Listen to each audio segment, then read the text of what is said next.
Assalamualaikum warahmatullahi wabarakatuh. Alhamdulillahirabbil alamin. Nahmaduhu wa nasta'inuhu wa nastaghfiruh wa na'udzubillahi min shururi anfusina wa min sayyiati a'malina.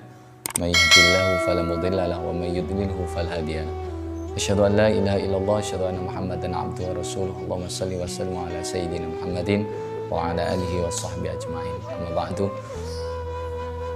Jamaah rahimakumullah. Alhamdulillah kita dalam kondisi sehat walafiat. Kita bisa melakukan aktivitas di pagi hari ini. Dan mudah-mudahan yang sehat tetap diberikan kesehatan oleh Allah, yang sedang sakit diberikan kesembuhan. Dan terkhusus mereka pejuang-pejuang yang di garda depan, para dokter, tim medis yang sekarang berjuang untuk merawat saudara kita yang sedang sakit di rumah sakit. Mudah-mudahan diberikan kekuatan oleh Allah, yang sakit diberikan kesembuhan, dokter, perawatnya diberikan kekuatan, kesabaran, dan kita semuanya diberikan keselamatan dari wabah virus corona. Amin, Allahumma amin. Salat serta salam mari kita sampaikan kepada baginda Nabi Muhammad SAW. Mari kita sama-sama membaca Allahumma sholli ala sayyidina Muhammadin wa ala ali sayyidina Muhammad. Jamaah rahimakumullah. Dalam episode kali ini kami akan membawakan sebuah kitab yang biasanya kita kaji di pesantren. Itu kitab Nashaihul Ibad yang dikarang oleh Syihabuddin Ahmad bin Hajar al-Asqalani rahimahullah ta'ala. Kemudian dijelaskan atau disyarah oleh ulama Indonesia, Syekh Muhammad Nawawi bin Umar al-Jawi yang lebih dikenal dengan Syekh Nawawi al-Bantani.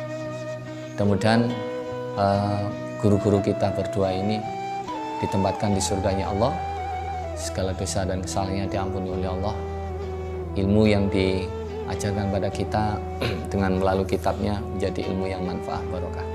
Ila hadratin Nabi Mustafa Rasulullah sallallahu alaihi wasallam, khususan mu'alliful kitab Nashaihul Ibad wa aba'ana wa ummatina wa sadatina wa ustadina wa ustadina masyayikhina. Al-Fatihah. A'udzubillahi minasyaitonir rajim. Bismillahirrahmanirrahim.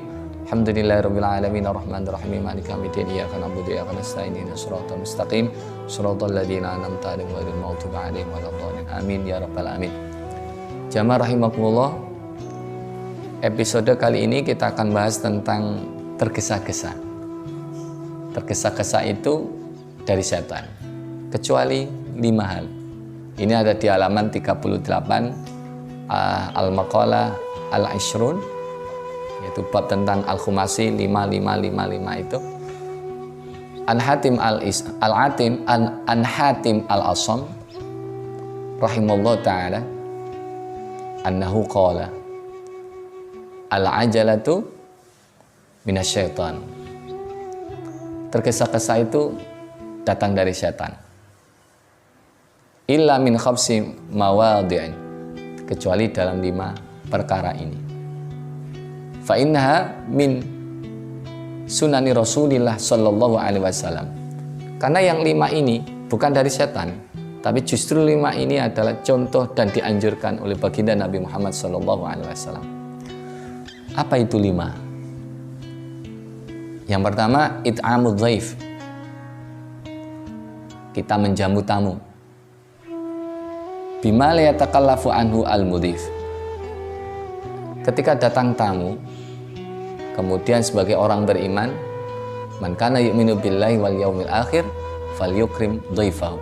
Barang siapa yang beriman kepada Allah dan hari akhir, maka muliakan tamunya. Ini perintah dari Rasulullah Muhammad sallallahu alaihi wasallam. Maka ketika datang tamu, segera hormati dia, sugui dia, layani dia, bahagiakan dia. Karena tamu itu adalah rahmat dari Allah Subhanahu wa ta'ala. Tapi yang jelas tamu yang diridhoi oleh Allah, bukan tamu yang tidak diundang. Dalam artian ada tamu yang baik, ada tamu yang tidak baik. Subhanallah. Coba kita lihat, ada sebuah hadis di sini yang dituliskan oleh Imam Nawawi dalam kitab ini. Anna Rasulullah sallallahu alaihi wasallam qol man at'ama akhahul muslim syahwatahu, barang siapa yang memberikan makan kepada saudaranya Islam yang dia itu makanannya ini adalah makanan kesukaannya, karamahullahu ta'ala 'alan nar, maka yang bersangkutan tadi akan diharamkan dari api neraka. Maka ketika ada tamu, dia mungkin sukanya makanan apa, kalau dia itu paham, maka itulah yang akan diberikan, maka itulah yang akan disuguhkan, itu akan diharamkan jasadnya, diharamkan dari api neraka. Betapa mulianya, betapa mulianya. Dan itu harus disegerakan. Jangan sampai tamu datang kemudian kita tidak menghiraukan, sampai tamu itu tidak kerasan di rumah, kemudian akhirnya ingin cepat pulang. Dan tamu ini bertamu ini juga ada batasannya. Untuk masa hari maksimal 3 hari. Dan tamu pun harus juga, sebagai seorang tamu harus benar-benar mematuhi etika yang harus dia patuhi sebagai seorang tamu. Jadi menyegerakan untuk menjamu tamu, menyegerakan untuk menghormati tamu, itu bukan dari setan, tapi justru itu adalah yang disunahkan oleh baginda Nabi Muhammad SAW. Kemudian yang kedua, tajhizul mayyit. Apa yang harus disegerakan? Yang disegerakan itu adalah ketika ada saudara kita meninggal, maka segerakan untuk mengurus jenazahnya. Bil ghusli wa takfin wa salatu alaihi wa dafni. Entah itu dengan memandikan, kemudian mengkafani, menyolati, dan memakamkan. Disegerakan. Disegerakan. Di sini, kalau seandainya memang dinyatakan meninggal, kalau mungkin di rumah sakit ada jeda, sebagai jeda tunggu 2 jam sebagai pemastian bahwa itu benar-benar meninggal atau tidak. Tapi yang jelas ketika orangnya yang soleh, yang bagus, yang baik, maka disegerakan untuk diurus jenazahnya. Dan orang yang mau merawat, mengurus jenazah itu mendapatkan pahala yang luar biasa dari Allah. Dalam hadis yang lain itu mendapatkan qiratun. Ketika ada orang yang mau memandikan, maka dia akan mendapat qiratun. Qiratun itu adalah emas sebesar gunung Uhud. Kalau ada orang yang memukafani, qiratun, dan seterusnya. Dalam hadis ini guru kita Syekh Nawawi Al-Bantani menuliskan bahwa inna awwala ma yujaza al-mu'min ba'da mautihi ayyughfara li jami'i man tabi'a janazatahu. Sesungguhnya yang pertama kali pahala yang diberikan Allah kepada orang yang beriman setelah kematiannya itu, yaitu ampunannya kepada seluruh mereka-mereka orang-orang yang mau mengurus jenazah. Jadi orang yang bertakziah itu dijanjikan Allah dalam hadisnya Rasulullah, itu adalah ampunan dari Allah Subhanahu wa taala. Apalagi kalau seandainya jenazah ini adalah jenazah orang yang soleh. Di sini diberikan kabar gembira, idza mata ar-rajulu min ahli jannah. Jikalau yang meninggal itu adalah calon penghuni surga, orang yang soleh, istahyallahu azza wa jalla ayyu'adziba man hamalahu wa man tabi'ahu wa man shalla alaihi. Allah malu untuk mengazab orang-orang yang menggotongnya, orang-orang yang ikut bertakziah mengiringinya, orang-orang yang menyolati. Maka nggak heran banyak orang yang ingin menyolati jenazah orang-orang yang soleh. Bukan hanya menyolati, bahkan ingin memikul, menggotong. Bahkan bukan hanya itu, ingin mengikuti prosesi pemakaman orang-orang yang soleh tersebut. Karena memang janji Allah dalam hadis ini yang ditulis oleh Imam Nawawi sebagai penjelasan dari kitab Naswalibat yang ditulis oleh Ibnu Hajar Al-Asqalani rahimahullahu ta'ala. Jamaah rahimakumullah, ini yang kedua. Yang ketiga, apa yang harus disegerakan? Yang pertama tadi, ketika datang tamu harus disegerakan untuk menjamunya, untuk menghormatinya, untuk ikramnya. Kemudian yang kedua, kalau ada saudara kita yang meninggal, segerakan untuk mengurus jenazahnya. Kemudian yang ketiga, wa tazwijul bin idza balagat, menikahkan anak perempuan kalau memang sudah balik, kalau sudah beranjak dewasa. Kenapa? Karena anak yang sudah mulai beranjak dewasa, apalagi zaman sekarang, yang namanya hubungan sesama jenis, hubungan lawan jenis, atau yang kita kenal dengan pacaran, itu sesungguhnya yang ikut mendapatkan cipratan dosa adalah orang tua. Sudah kita bahas dalam episode sebelumnya, mereka-mereka yang tidak mau masuk surga adalah dayus. Dayus itu apa?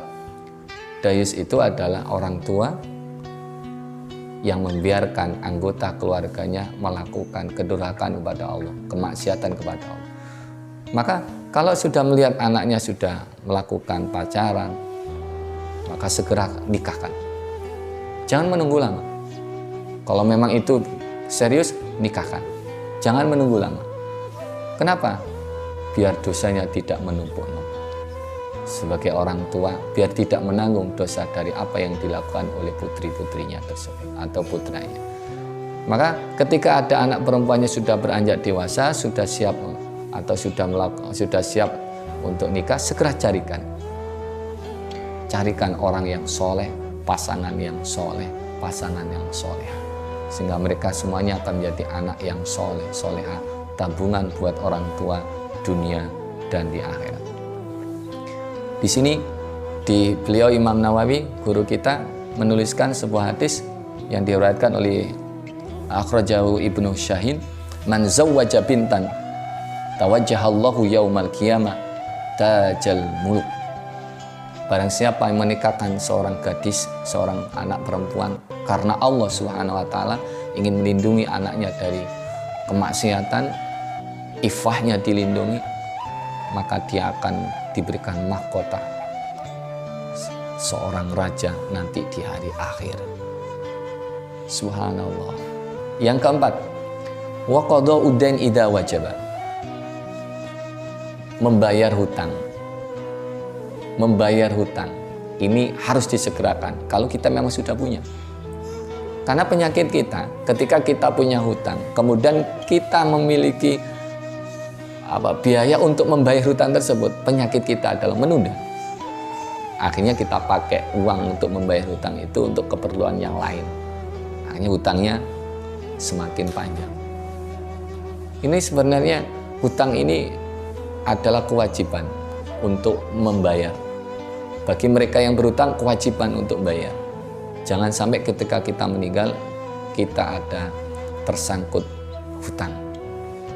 Karena tidak akan diterima diri kita oleh Allah SWT selama kita masih tersangkut hutang piutang. Maka kalau kita punya hutang, segera bayar hutang kita. Jangan menunggu lama, gak pakai lama. Kalau kita sudah mendapatkan biaya untuk membayar hutang tersebut. Kemudian yang kelima, wat taubah minad dzambi idza farata. Segeralah bertaubat ketika kita melakukan kesalahan, ketika kita sudah terjerumus pada dosa. Jangan menunggu lama, jangan menunggu nanti ketika usia tua, jangan menunggu ketika kita nanti menjelang mati, karena kita tidak tahu umur kita sampai kapan. Kalau kita tidak mensegerakan yang satu ini, kita belum tobat kemudian diambil oleh Allah, maka na'udzubillah, summa na'udzubillah, bisa jadi akan kategori su'ul khotimah. Rabbighfirli wa tub alayya innaka antat tawwabul ghafur. Kita maka dianjurkan untuk benar-benar sering beristighfar. Setiap hari kita beristighfar. Kenapa? Karena setiap hari kita, sadar atau tidak, sering melakukan dosa, sering melakukan kesalahan. Dan mudah-mudahan 5 ini menjadi renungan buat kita semuanya. Yang pertama, ketika kita kedatangan tamu, segerakan untuk menghormati tamu tersebut dengan apa yang mereka sukai. Jangan kecewakan tamu itu, karena tamu itu akan membawa rahmat, membawa barokah dari Allah SWT. Yang kedua, kalau seandainya ada saudara kita yang meninggal, maka segerakan untuk diurus. Dan yang ketiga, kalau seandainya ada yang memiliki seorang anak perempuan, segera nikahkan sebelum sesuatu yang tidak diinginkan terjadi padanya. Nikahkan Carikan jodoh yang soleh, carikan jodoh yang bertanggung jawab, carikan jodoh yang mampu mengantarkan putri kita untuk mendapatkan surganya Allah. Dan yang keempat, jikalau kita punya hutang, segera lunasi hutang tersebut sebelum ajal menjemput kita. Begitu juga ketika kita punya dosa, segera bertaubat kepada Allah. Mudah-mudahan siapapun yang melihat atau yang mengikuti channel Facebook ini senantiasa mendapatkan rahmat dan barokah dari Allah SWT. Mudah-mudahan ilmu kita bermanfaat, kita diberikan istiqomah, dan akhirnya saya mohon maaf atas segala khilafan. Subhanakallahumma bihamdik, asyhadu an la ilaha illa anta, astaghfiruka wa atubu ilaik. Assalamualaikum warahmatullahi wabarakatuh.